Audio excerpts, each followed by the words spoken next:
Sebastião nasceu no ano 256, em uma cidade francesa chamada Narbona. Ainda criança, sua família mudou-se para Milão, na Itália, onde ele cresceu, e seguindo a mesma profissão que o pai, entrou para o exército romano. Muito determinado e corajoso, o soldado Sebastião logo se destacou entre os demais. Em virtude de ser um soldado exemplar, Sebastião ganhou bastante reconhecimento, e logo chegou a ocupar o posto de capitão da guarda pretoriana, um posto desejado por muitos, e que tinha entre as funções zelar pela segurança da família do imperador. Muito dedicado à carreira militar, Sebastião era bastante respeitado pelos seus colegas, e muito querido pelos imperadores de Roma.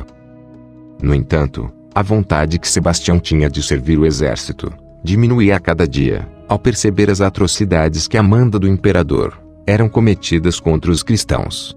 É que a guarda imperial tinha contato diário com os prisioneiros, e Sebastião estava ficando cada vez mais comovido com a situação deles.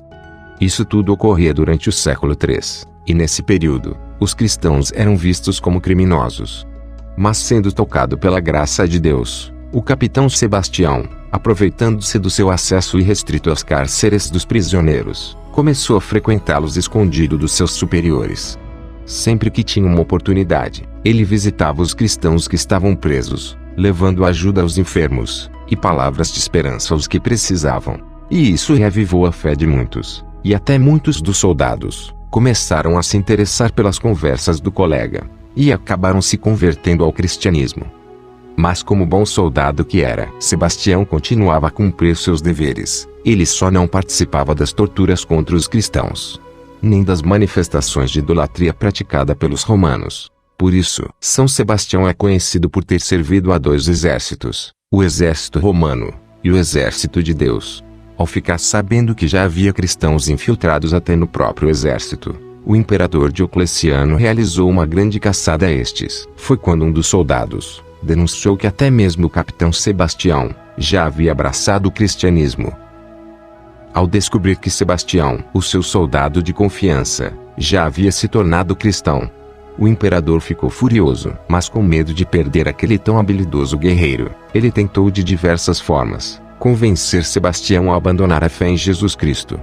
Primeiro ele ofereceu grandiosos presentes, e não surtindo efeito, passou a fazer grandes ameaças.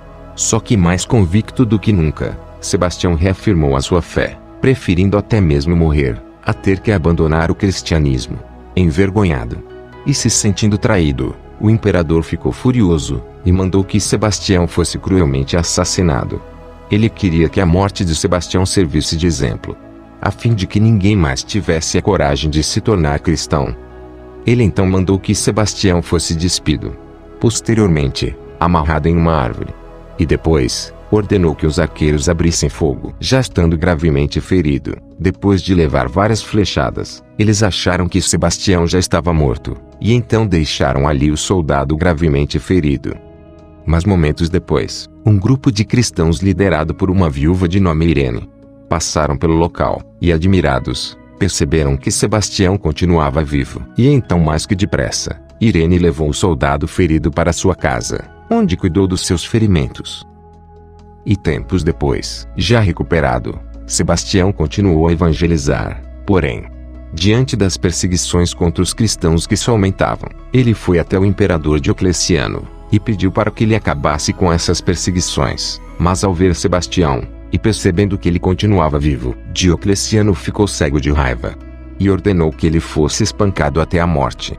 Isso aconteceu no dia 20 de janeiro do ano 288.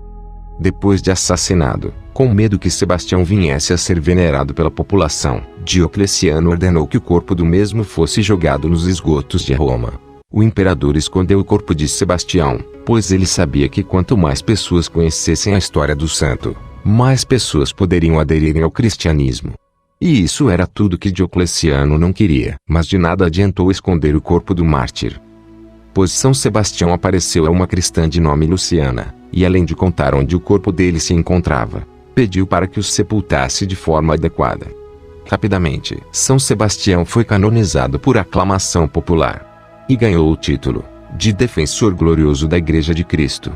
Já no século IV, perto do local onde o corpo de São Sebastião foi sepultado, Constantino, o primeiro imperador cristão, mandou que ali fosse construída uma basílica dedicada ao santo, a Basílica de São Sebastião, que existe até os dias de hoje, e recebe peregrinos do mundo inteiro.